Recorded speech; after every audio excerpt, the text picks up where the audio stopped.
د په فاریاب اقینې بندر کې له ګاونډ ترکمنستان سره د صفري نقطې نښه ده. له همدې نقطې مرخ پر کابل د نږدې 7 میلیارډ افغانیو په ټولیز ارزښت د برېښنا انرژۍ په ډګر کې د برخلیک بدلونکې پروژې مسیر پیلېږي. د 800,000 کورونو روښانتیا او د هیواد د اقتصاد غوړېدنې د ځواک او پیاوړتیا اساسي سرچینه.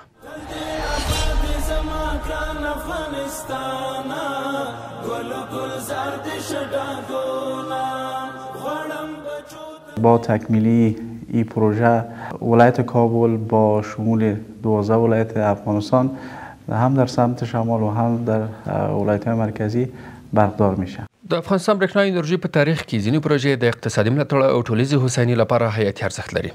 د ترکمنستان له پولې بیا تر کابل د 500 کیلووټ برېښنا لیدمزي غځولو پروژه د برېښنا انرژي ثبات، ټولیزې پراختیا او سیمه ییزو همکاریو په برخه کې اساسي ګام دی. دا پروژه به د هیواد په 12 ولایتونو کې 800,000 کورنیو ته دوامداره او ډاډمنه برېښنا برابر کړي. موږ ټول انجینر صاحبانو فوکس پر دې دی ترڅو کوالټي مینټین کو، کوالټي ته ډېر توجه وکړو. ان شاء الله تر اوسه د کوالټي برخه کې موږ د خرابې سره مخامخ شوي. تقریبا موږ په ډېره کم موده کې موږ تر 100 کیلومترو زیات کار کړی او ان شاء الله دا کار به په خپل وخت سره سر ته رسیږي. د دې پروژې چارو چټکتیا په وروستیو 7 میاشتو کې له خنډونو سره مخ وه. له 100 څخه د زیاتو پایو د اړینو تجهیزاتو کمښت او ترکیې هیواد څخه د 1.6 میلیونه ډالرو په ارزښت د نیمګړو توکو پیرلو، تولید، ازموینې، بسته‌بندۍ او رالېږد د اوږدې پروسې تېرولو سره سم اوس یو ځل بیا چارو د پام وړ سرعت موندلی.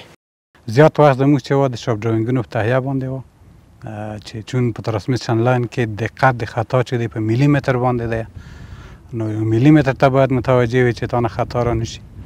نو هماغه پروسه و تقریبا 2 میاشتې 3 میاشتې موږ شاپ ډراینګو باندې تېرې کړې. وروسته د هغې نه تدارک او منوفکچرینګ او ټیسټ انتقال یې 5 نه 6 میاشتې ونیولې او انشاءالله اوس ټول سای ته راورسېدل. د دې سترې پروژې چارو په بشپړونه کې په مستقیمه بڼه سلګونه تنو ته کاري فرصتونه برابر شوي چې د چارو بشپړونې بېلابېلو برخو کې نه ستړي کېدونکې هلې ځلې کړي. همین کار ما وطن ما خدمت است دیگه، افتخار ماست. ما داخل خوش هستم، کشور خودم کار هستم و کار رکشن خیلی خوب است. بازم کار رکشن خیلی زیاد است فعلا، همیشه و روزا بسیار بسیار خوش هستیم در اینجا.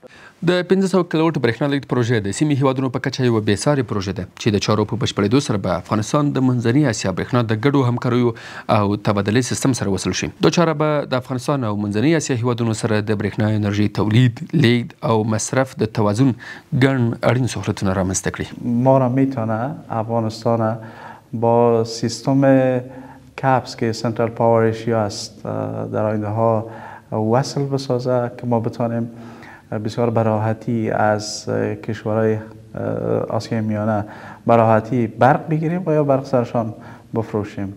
دا پروژه یوازې د برېښنا مزو غځولو او سن و نسب چاره نه ده، بلکې د هیلو یو واقعي څرک، د هیواد 800,000 کورونو روښانتیا، د راتلونکي هیلې او وطن کې د کاري فرصتونو رامنځته کولو د یوې نوې او پیلېدونکې ورځې زیری. وربدې نکړه موټی خاوره په جهانه، ګل ګلزار دې شډاګونه، دلته آباد زما ګران افغانستانه، ګل ګلزار دې شډاګونه.